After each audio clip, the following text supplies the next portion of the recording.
इमरान खान जैसा लीडर और इतनी इंतहाई अहम ओहदे पे बैठा शख्स सिर्फ अपने मशीरों की बातों में आके इस तरह की बेतुकी बातें करता है ना, तो मुझे बड़ा दुख होता है।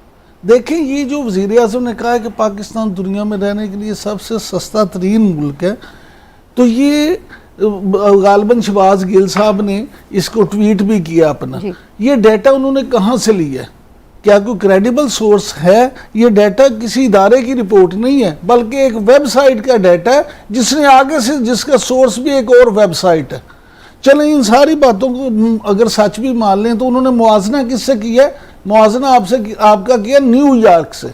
अब न्यूयॉर्क के जो मसाइल हैं, जो मुआशी और मुआशरती मसाइल हैं, और दादोशुमार वो और पाकिस्तान का बड़ा इंतहाई मुख्तलिफ है। फिर अगर एक लम्हे के लिए मैं ये सच भी मान लूँ कि चलें जी ये बड़ी क्रेडिबल सोर्स है, बड़ी क्रेडिबल वेबसाइट है, इसका बिल्कुल ठीक है, पाकिस्तान दुनिया में वाकई सबसे सस्ता तरीन मुल्क है, तो उसी वेबसाइट के जो दूसरे इदादोशुमार हैं उन पे अगर आप देखें तो उसी वेबसाइट के मुताबिक पाकिस्तान इफराते ज़र या महंगाई के लिहाज से दुनिया में 18वें नंबर पे है, नंबर 1, यानी 18वां महंगा तरीन मुल्क है। इसी वेबसाइट के मुताबिक पाकिस्तान दुनिया का 6ठा खतरनाक तरीन मुल्क है।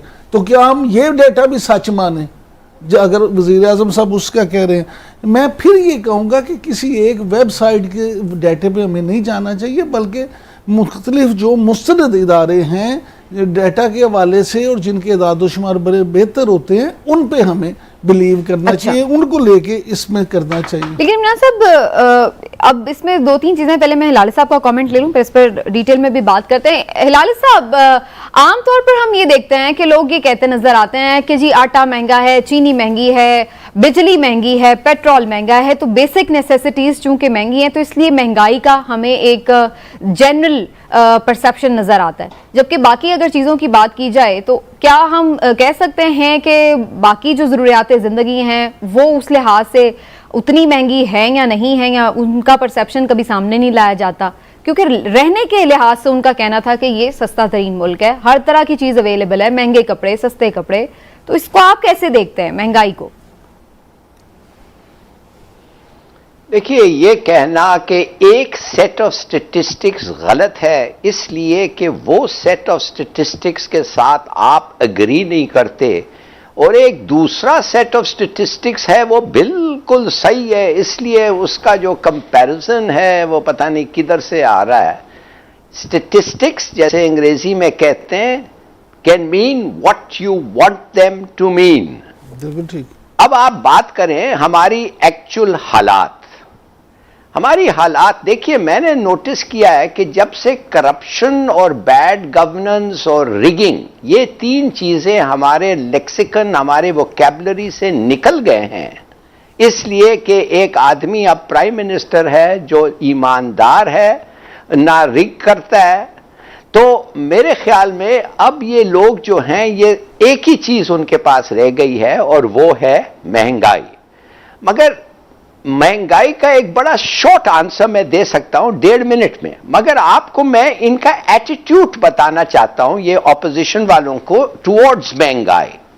आपको पता है कि पाकिस्तान का रिकॉर्ड क्रॉप प्रोडक्शन हुआ था और प्राइम मिनिस्टर साहब ने भी जिक्र किया। क्या हुआ था? मेज, राइस, व्हीट और शुगर केन, रिकॉर्ड प्रोडक्शन।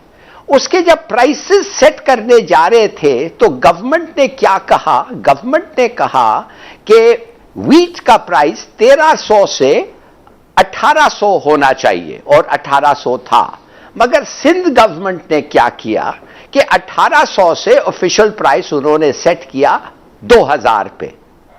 अरे, आप चीख रहे हैं कि मर रहे हैं लोग, और जब आपके पास मौका मिलता है तो आप 1800 से 2000 कर देते हैं, 200 रुपया और लगा देते हैं उसको।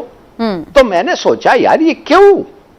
तो जब ये पूछा क्यों तो पता चलता है कि सिंध पार्टी जो सिंध में जो पीपीपी है उन्हें मेजॉरिटी मेंबरशिप ये तो वडेरों का है, वडेरों के पास जमीन है, वडेरों और कमाएंगे, और इस वक्त वडेरों को जितना भी था वो पेजेंट को देना पड़ा, नहीं तो वो देते भी नहीं है किसानों को, वो तो और भी रखते हैं। तो एक बात ये नोटिस करें कि इन लोग मुनाफिक हैं, ये कहते हैं कि महंगाई ज्यादा है, कंप्लेन करते हैं, मगर जब खुद मौका मिलता है उनको तो ये अच्छा। दूसरी चीज कहते हैं हर आदमी, इमरान याकूब का कहना था कि हम जानते हैं और देख सकते हैं सब लोग क्या कहते हैं कीमतों के बारे में। इन अदर वर्ड्स, लोग गरीब हो रहे हैं और कीमत बढ़ रहे हैं। अच्छा, तो ये जो 1100 अरब रूरल सेक्टर में गया है और रूरल सेक्टर में खर्च हुआ है और रिकॉर्ड ट्रैक्टर्स और रिकॉर्ड होंडा एटलसेस बिके हैं, इसके माने कोई सेगमेंट होगा ना पाकिस्तान का 40% तो कम से कम जो है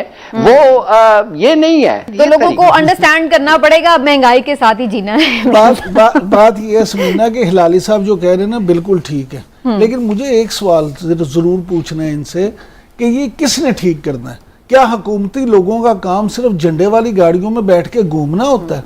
अगर खुर्दरी तेल वाकई मान लिया हमने कि पूरी दुनिया में इस वक्त हाईएस्ट रेट पे है, लेकिन क्या आपने अल्टरनेट कुछ किया? मैं ये नहीं कहता कि आपने अभी किया तो अभी निकल आए, लेकिन कोशिश तो हो ना कि चले अगले चंद सालों में बलूचिस्तान में बड़े पैमाने पर जैतून की काश्त हो रही है। बात ये है, देखिए इमरान साहब आपने सही बात कही है, आपने आप सही बात कर रहे हैं, माफ करिए आपको मैं काट रहा हूं, सही बात कर रहे हैं, मगर मैं आपसे ये पूछना चाहता हूं तेल या आपके पास है या नहीं है ना यार। हमारे पास तेल नहीं है, अब कोई गवर्नमेंट तो जादू करके निकाल के जमीन के अंदर तो नहीं डाल सकता है।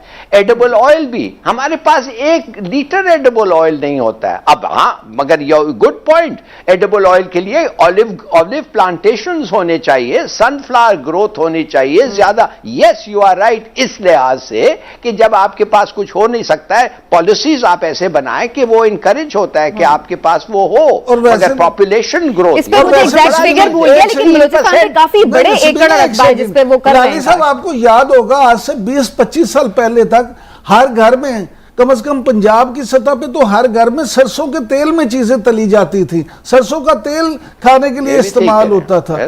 तो अब बात ये, यहाँ हुकूमत ने क्यों ऐसे को कदम नहीं उठाया कि जिससे देखें एक अगर ऑयल हमें 300 रुपए में मिल रहा है तो अगर दूसरा वो उससे अच्छा अल्टरनेट हमें 150 में मिल सकता है, तो हुकूमत को चाहिए उधर भी तवज्जो। बिल्कुल सही। और इस पे तवज्जो मैं जैसे बता रही थी, मैंने खुद इस चीज के ऊपर काफी वो देखी हैं वीडियोस वगैरह जिसपे काफी ज्यादा उस पे खैर हो रहा है, लेकिन बहरहाल जब वो सामने आएगा तो ही उस पे बात होगी। लेकिन एक चीज जो लॉकडाउन के हवाले से हुई उस पे मैं एक एंगल से जरूर देख रही थी चीजें। लॉकडाउन पे इमरान साहब, यही जो पीपल्स पार्टी आज इतनी बज़द दिखाई दे रही है और कह रही है कि जी सब उसे क्रिटिसाइज ना करें, वो तो हमने लास्ट ईयर देखा कि जब पीडीएम जलसे मुनक्किद कर रही थी और सब लोग इनसे कह रहे थे कि उस वक्त भी पेंडेमिक थी, सेकंड वेव बड़ी उस वक्त अपनी उठ रही थी, तो उस वक्त सब इन्हें कह रहे थे कि जनाब आप ये जलसे ना करें। तो तब ये लोग ना सिर्फ ये कि जलसे मुनक्किद कर रहे थे बल्कि लोगों को इन्वाइट भी कर रहे थे। मेरे पास अभी मैं कुछ बिलावल भुट्टो जरदारी साहब की पुरानी ट्वीट भी देख रही थी कि जिसमें उन्हें खुद कोरोना हुआ था और वो कह रहे थे कि जी मेरा पॉजिटिव आया है टेस्ट और मैं तो अपने आप को क्वारंटीन कर लिया मैंने, लेकिन आप लोग जलसों में आए और जरूर आके यौम तासीस का जो जलसा है उसमें शिरकत करें। तो ऑल दैट